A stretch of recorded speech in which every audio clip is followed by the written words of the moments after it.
اب تک کی سب سے اہم اور بڑی خبر ہے، صدر مملکت ڈاکٹر عارف الوی کی آفیشل سیکرٹ ایکٹ اور آرمی ایکٹ ترمیمی بل پر دستخط کی تردید۔ سماجی رابطے کی ویب سائٹ پر جاری بیان میں صدر مملکت ڈاکٹر عارف الوی نے کہا کہ اللہ گواہ ہے، میں نے آفیشل سیکرٹ ایکٹ اور آرمی ایکٹ ترمیمی بل پر دستخط نہیں کیے، میں ان بل سے اتفاق نہیں کرتا۔ میں نے اپنے عملے کو کہا کہ بلز کو بغیر دستخط کے واپس بھیجیں۔ میں نے عملے سے کافی بار تصدیق کی کہ بلز بغیر دستخط کے واپس بھیج دیے گئے ہیں۔ عارف الوی کا کہنا ہے کہ مجھے آج معلوم ہوا کہ میرے عملے نے میری مرضی اور حکم کو مجروح کیا۔ میں ان سب سے معافی مانگتا ہوں جو ان بل سے متاثر ہوں گے۔ صدر مملکت ڈاکٹر عارف الوی کی آفیشل سیکرٹ ایکٹ اور آرمی ایکٹ ترمیمی بل پر دستخط کی تردید۔ سماجی رابطے کی ویب سائٹ پر جاری بیان میں صدر مملکت عارف الوی نے کہا کہ اللہ گواہ ہے، میں نے آفیشل سیکرٹ ایکٹ اور آرمی ایکٹ ترمیمی بل پر دستخط نہیں کیے، میں ان بل سے اتفاق نہیں کرتا۔ میں نے اپنے عملے کو کہا کہ بل کو بغیر دستخط کے واپس بھیجیں۔ میں نے عملے سے کافی بار تصدیق کی کہ بلز بغیر دستخط کے واپس بھیج دیے ہیں۔ عارف الوی نے کہا کہ مجھے آج معلوم ہوا کہ میرے عملے نے میری مرضی اور میرے حکم کو مجروح کیا۔ میں ان سب سے معافی مانگتا ہوں جو اب ان بل سے متاثر ہوں گے۔ وزارت قانون و انصاف کا بھی صدر مملکت ڈاکٹر عارف الوی کے ٹویٹ پر شدید اظہار سامنے آیا ہے۔ تشویش کا اظہار کیا گیا ہے وزارت قانون و انصاف کی جانب سے، اور انہوں نے کہا کہ آئین کے آرٹیکل 75 کے مطابق کوئی بھی بل منظوری کے لیے صدر کو بھیجا جاتا ہے اور صدر کے پاس صرف دو اختیارات ہوتے ہیں۔ صدر یا تو اس بل کی منظوری دیں یا پھر مخصوص مشاہدات کے ساتھ معاملہ پارلیمنٹ کو واپس بھیجیں۔ آرٹیکل 24 کوئی تیسرا آپشن فراہم نہیں کرتا ہے۔ صدر مملکت کا اقدام آئین کی روح کے منافی ہے، اور تشویشناک بات یہ ہے کہ صدر نے اپنے ہی عہدیداروں کو بدنام کرنے کی اپنے ٹویٹ کے ذریعے کوشش کی ہے، اور ان کو اپنے اعمال کی ذمہ داری اب خود لینی چاہیے۔ صدر مملکت ڈاکٹر عارف الوی نے آج ٹویٹ کیا تھا، اور اس ٹویٹ کے بعد سیاسی منظرنامے میں ایک بھونچال برپا ہو چکا ہے، اور پوری عوام بھی اس معاملے پر نظر رکھے ہوئے ہے۔ صدر مملکت ڈاکٹر عارف الوی نے آفیشل سیکرٹ ایکٹ اور آرمی ایکٹ ترمیمی بل پر دستخط کی تردید کر دی ہے۔ انہوں نے کہا کہ میں نے ان بلز پر دستخط ہی نہیں کیے تھے۔ صدر مملکت نے اپنی ٹویٹ میں برملا اظہار کیا۔ انہوں نے کہا کہ میں نے اپنے سٹاف سے، اپنے عملے سے کئی بار کہا کہ یہ جو بلز ہیں یہ واپس بھجوا دیے ہیں، کیونکہ میں نے ان بلز پر دستخط نہیں کیے تھے، اور عملے نے بھی مجھے یقین دہانی کرائی کہ انہوں نے یہ دونوں بلز واپس بھجوا دیے تھے بغیر دستخط کے۔ صدر مملکت ڈاکٹر عارف الوی نے یہ بھی کہا کہ اپنے عملے کو میں نے یہ کہا تھا کہ بل کو بغیر دستخط کے واپس بھیجیں، اور عملے نے کئی بار اس بات کی تصدیق بھی کی۔ عارف الوی نے کہا کہ مجھے آج معلوم ہوا کہ میرے عملے نے میری مرضی اور حکم کو مجروح کیا۔ میں ان سب سے معافی مانگتا ہوں جو ان بل سے اب متاثر ہوں گے۔ یہ بل منظور ہو چکا ہے، قانون بن چکا ہے اور ایکٹ بھی بن چکا ہے، اور صدر مملکت نے معافی مانگی ہے ان لوگوں سے، ان سے جو کہ اب انہوں نے کہا کہ میں ان سے معافی مانگتا ہوں جو اس بل سے متاثر ہوں گے۔ صدر عارف الوی نے آفیشل سیکرٹ ایکٹ اور آرمی ایکٹ ترمیمی بل پر دستخط کی تردید کر دی، اور پینل پر میرے ساتھ جو معزز مہمان ہیں ان کا تعارف آپ سے کراتی چلوں۔ یشفین جمال صاحب ہیں ہمارے ساتھ، شاہد رند ہیں، اور جاوید بلوچ صاحب بھی ہمارے ساتھ ہیں۔ سب سے پہلے جاوید بلوچ صاحب، جاوید صاحب، وزارت قانون و انصاف کا رد عمل سامنے آیا ہے، شدید تشویش کا اظہار کیا گیا ہے صدر مملکت کی اس ٹویٹ پر۔ بالکل آپ ٹھیک کہہ رہی ہیں۔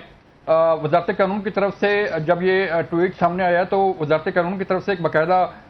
جو ہے اعلامیہ جاری کیا گیا، اور اس اعلامیے میں انہوں نے تشویش کا اظہار کیا ہے کہ ایک آئینی عہدے پہ بیٹھے ہوئے شخص جو ہے وہ اتنی غیر ذمہ دارانہ جو ہے وہ بات کر سکتے ہیں۔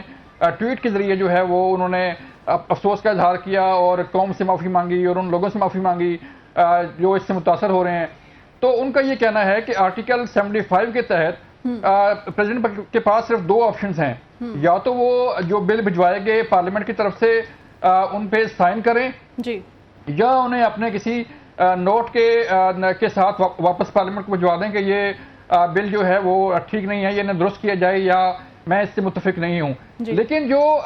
طریقہ کار اڈاپٹ کیا گیا ہے پریزیڈنٹ آف پاکستان کی طرف سے وہ بڑا الارمنگ ہے، وہ بڑا باعث تشویش ہے کہ ایک آئینی عہدے پہ بیٹھے ہوئے شخصیت کو یہ کیسے زیب دیتا ہے کہ وہ آفیشیل میٹرز کو بجائے آفیشیل طریقے سے ہینڈل کرنے کے، اور ایک قانونی طریقہ کار جو دیا گیا ہے قانون میں اس کے تحت اس کو ہینڈل کرنے کے، انہوں نے ٹویٹ کیا، اور انہوں نے سوشل میڈیا کے ذریعے جو ہے وہ قوم کو بتایا کہ مجھ سے یہ غلطی ہو گئی ہے، میں تو اللہ کو حاضر ناظر جان کے کہتا ہوں کہ میں نے سائن نہیں کیے۔ چونکہ ود ان ٹائم لائن جو ہے پریزیڈنٹ نے یہ فیصلہ کرنا ہوتا ہے کہ 10 دن کے اندر آپ نے یہ یا سائن کرنے ہیں یا اسے پارلیمنٹ کو واپس بھیجنا ہے. اب دو چیزیں ہیں,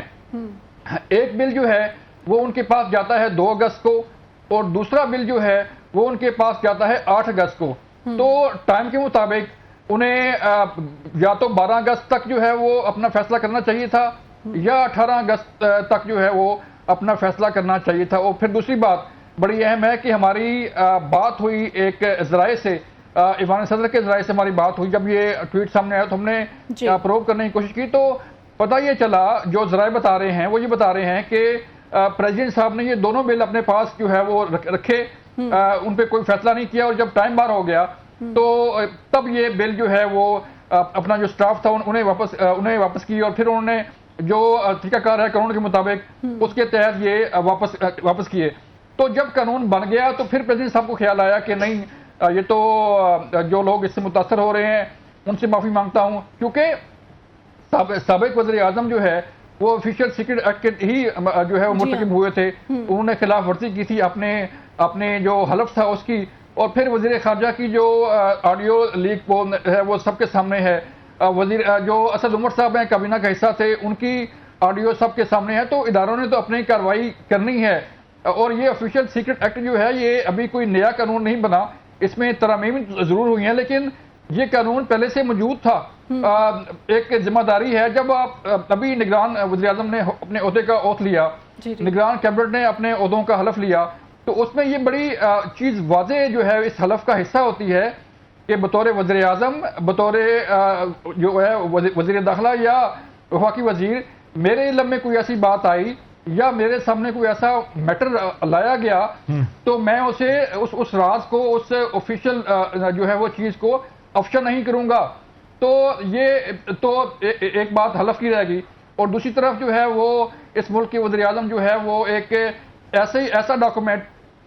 جو آپ کا سفیر جو ہے وہ آپ کو بھیجتا ہے, آپ کو آگاہ کرتا ہے کہ یہ میری ملاقات ہوئی ہے اور اس ملاقات میں یہ چیزیں ڈسکس ہوئی ہیں, تو اس سائفر کو ڈی کوڈ کر کے جو ہے وہ ایک وزیر اعظم جلسے میں لہراتا ہے اور کہتا ہے کہ یہ سازش ہو رہی ہے اور یہ ہو گیا, وہ ہو گیا, فلاں ہو گیا. تو اس سفیر کی کیا عزت رہی وہاں پہ اس ملک کے اندر, پاکستان کی عزت جو ہے وہ کہاں رہی اس ملک کے اندر اور دنیا کے سامنے جو ہے. اب یہ ایک روٹین کی چیز ہوتی ہے جو ہمارے ملک میں سفیر ہیں, چاہے وہ امریکہ کے ہیں, چاہے وہ UK کے ہیں, چاہے وہ یورپ کے ہیں, ان کی روزانہ ملاقاتیں ہوتی ہیں. اور اب بھی جب نگران کیبنٹ بنی ہے تو کئی ایسے سفیر ہیں جنہوں نے ملاقات کی ہے نگران وزراء کے ساتھ, تو انہوں نے اپنے ملک کو رپورٹ دی ہے کہ ہم نے نگران وزیر داخلہ کے ساتھ, نگران وزیر حج کے ساتھ جو ہے ملاقات کی, اور اس میں یہ چیزیں ڈسکس ہوئی ہیں. تو اس کا کیا مطلب ہے کہ وہ ملک جو ہے وہ اٹھائے اس سائفر کو, اس ڈاکومنٹ کو, اور وہ جلسے میں لہرا دے یا میڈیا کو ریلیز کر دے کہ ہم نے یہ بات کی ہے. تو مطلب سائفر کے بعد یہ ایک دوسری بڑی ایک غیر سنجیدگی کا مظاہرہ کیا گیا ہے پاکستان تحریک انصاف کی جانب سے. صدر مملکت نے آج ٹویٹ کیا ہے